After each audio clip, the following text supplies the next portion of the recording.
আসসালামু আলাইকুম ভিউয়ার্স, আবারও আরেকটা ভিডিও নিয়ে আপনাদের সামনে উপস্থিত হলাম।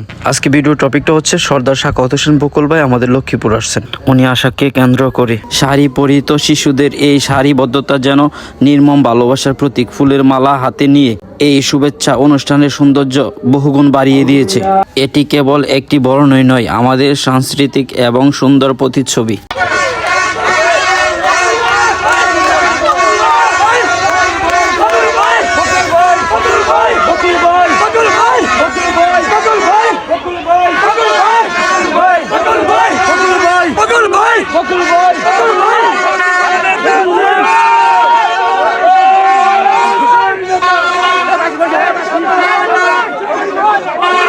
এটি নরসিংদী ৪ মনোহরদী বেলাবো আসনের বিএনপি মনোনীত প্রার্থী সাবেক সংসদ সদস্য ও বীর মুক্তিযোদ্ধা সর্দার সাখাওয়াত হোসেন বকুল এর একটি ধর্মীয় ও রাজনৈতিক অনুষ্ঠান।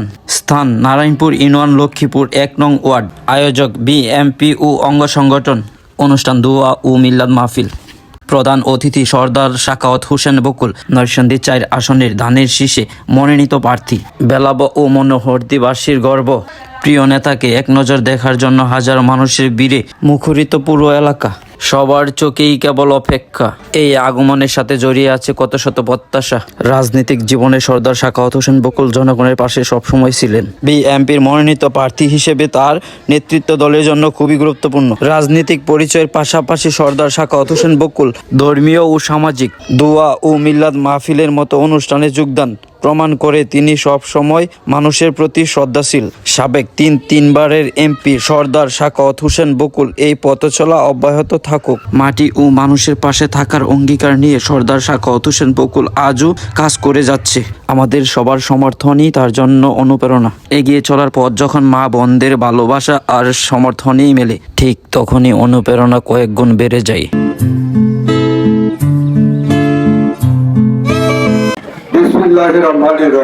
নারায়ণপুর ইউনিয়নের লক্ষ্মীপুর গ্রামগুলির সমন্বয়ে গঠিত ১ নং ওয়ার্ড বিএনপি কর্তৃক আয়োজিত আজকের এই দোয়া মাহফিলে স্নেহাসদ সভাপতি, নারায়ণপুর ইউনিয়ন বিএনপির সম্মানিত সভাপতি লাল মিয়া, উপস্থিত দ্বারা উপজেলা বিএনপির আমার স্নেহাসদ আহ্বায়ক এবং সাবেক উপজেলা চেয়ারম্যান আসানবী বিপ্লব, বেলাবো উপজেলা বিএনপির সম্মানিত স্নেহাসদ সদস্য সচিব আব্দুল কাদের জলিল, নারায়ণপুর ইউনিয়ন বিএনপির আমার স্নেহাসদ সাধারণ সম্পাদক রুহুল আমিন শ্যামল সহ এখানে উপস্থিত সকল নেতৃবৃন্দ, আমার সাবেক সেক্রেটারি দুলাল ভাই মেজবাউদ্দিন দুলাল, আসলে ভুলে গেছিলেন, সাবেক সভাপতি ইউনিয়নের বাসক প্রস্তাব বেলাবো থানা বিএনপির যুগ্ম আহ্বায়ক সহ সকল সম্মানিত নেতৃবৃন্দ, উপস্থিত ভাই ও বোনেরা, আসসালামু আলাইকুম ওয়া রাহমাতুল্লাহি ওয়া বারাকাতুহু। ওয়ালাইকুম আসসালাম। দেশনেত্রী, সাবেক প্রধানমন্ত্রী, স্বাধীনতার ঘোষক শহীদ রাষ্ট্রপতি জিয়া রহমানের বর্ধাঙ্গিনী আমাদের নেত্রী দেশমাতা বেগম খালেদা জিয়া অসুস্থ। তার জন্য আল্লাহর কাছে সুস্থতা কামনা করে আয়োজিত এই দোয়া মাহফিলে উপস্থিত সকল ভাই বোনেরা, বেগম খালেদা জিয়া বিএনপির চেয়ারপারসন, এই কথাটা যদি বলি এখন আমাদের এটা শোভা পায় না। তার কারণ এই বিএনপির যে একটা গণ্ডি, একটা সীমানা, এটাকে ছাড়িয়ে বেগম খালেদা জিয়া এখন অনেক দূরে চলে গেছে। সরি, আমার একটু বেশি ঠান্ডা লেগেছে, দোলাবাড়িতে ঘুরে যাবেন। আজকে আসলে আপনাদের সাথে প্রতিশ্রুতি বিদায় আসছে, আমি আসার মতো শারীরিক অবস্থায় নেই, কথা বলতে কষ্ট হচ্ছে, বলে ফেলবো। বেগম খালেদা জিয়া তার মাতৃত্বের, নারীত্বের এবং নেতৃত্বের গুণে গুণান্বিত এবং মহামান্বিত হয়ে বাংলাদেশের 18 কোটি মানুষের অন্তরে যেই জায়গা করে নিয়েছেন, সেই জায়গা থেকে বাংলাদেশের 18 কোটি মানুষের প্রতিনিধিত্বকারী সকল রাজনৈতিক দলের বুদ্ধিজীবী এবং মানুষরা তাকে বর্তমানে বাংলাদেশের এবং বাংলাদেশের সকল মানুষের অভিভাবক হিসেবে তাকে ঘোষণা করেছেন। এখন আর তিনি আমাদের শুধু বিএনপির সম্পদ না, উনি বাংলাদেশের 18 কোটি মানুষের সম্পদ, এবং তাকে সরকার গ্যাজেট করে বাংলাদেশের অতি গুরুত্বপূর্ণ ব্যক্তিত্ব হিসেবে ঘোষণা করেছে। এবং গ্যাজেট করেছেন। এই সেই বেগম খালেদা জিয়া।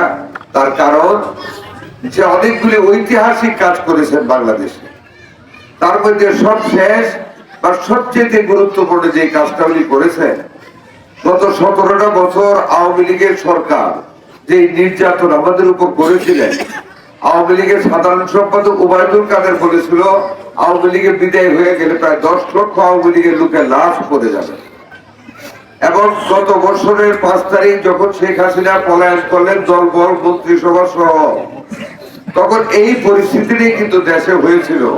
ঠিক সেই মুহূর্তে আজকে যিনি 18 কোটি মানুষের অভিভাবক বেগম খালেদা জিয়া এবার কেয়ার হাসপাতালের সিটে থেকে, যে হাসপাতালে এখনো তিনি চিকিৎসাধীন, তখনও চিকিৎসাধীন ছিলেন গত বছরের অগাস্ট মাসে, তিনি ওনার পুত্র জনাব তারেক রহমান, আমাদের নেতা, বিএনপির ভারপ্রাপ্ত চেয়ারম্যান, তাকে বলেছিলেন বাবা আমি একটা জনসভা একটু বক্তব্য রাখবো, অসুস্থ অবস্থা, তুমি ম্যানেজ করো। জনাব তারেক রহমান দলের পক্ষ থেকে দল একটা সভা আয়োজন করেন পল্টনে বিএনপি অফিসের সামনে। আমাদের নেত্রী বেগম খালেদা জিয়া সেই অসুস্থ অবস্থায় গত বছরের 7ই আগস্ট এবার কেয়ারের বিছানা থেকে উঠে জাতির উদ্দেশ্যে ভাষণ দিলেন পল্টনের সবাই। কি বললেন?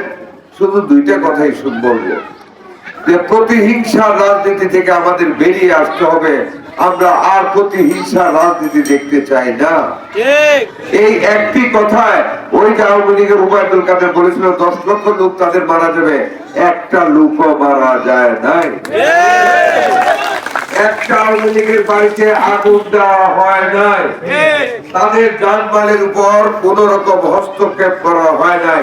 আল্লাহর হস্তে আগামী নির্বাচনে যদি আমি কোন অপরাধ না করে, আমার বিশ্বাস আমি জেনে শুনে কোন অপরাধ করি নাই, কোন অন্য দলের মানুষের করে নেই, আমি সকল দলের মানুষের কাছে একটা শান্তিপূর্ণ কাল এবং মনোহতি করার লক্ষ্যে যেখানে নেশা থাকবে না, নেশাকে সমূলে নির্মূল করবো ইনশাল্লাহ, জুয়াকে নির্মূল করব, কোন সন্ত্রাস, কোন দুর্নীতি আমার দলের কোন মানুষ করে আমার দ্বারের কাছে থাকতে পারবে না। আমি ওয়াদা করলাম আজকের বকুল নির্বাচনে পাশ করার পরে এই বকুল থাকবে না। আমি কঠিন একজন মানবে রূপান্তরিত হবো, যেখানে কোন মানুষ অন্যায় করে বিএনপি কে পকেটস্থ করে আমার পাশে বসতেও পারবে না।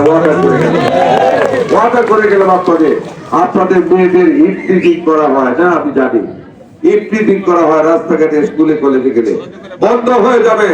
আমি যেদিন এমপি হবো কোন ইয়াং ছেলে পেলে কাউকে ইফতিজিং করার সাহস পাবে না, যে বাদক তাদেরকে আইনে সুপর্দ করে বিচারের আওতায় নিয়ে আসবে ইনশাআল্লাহ। আপনারা দোয়া করবেন, ধানের শীষে ভোটটা আমাকে দিয়ে জয়যুক্ত করাবেন।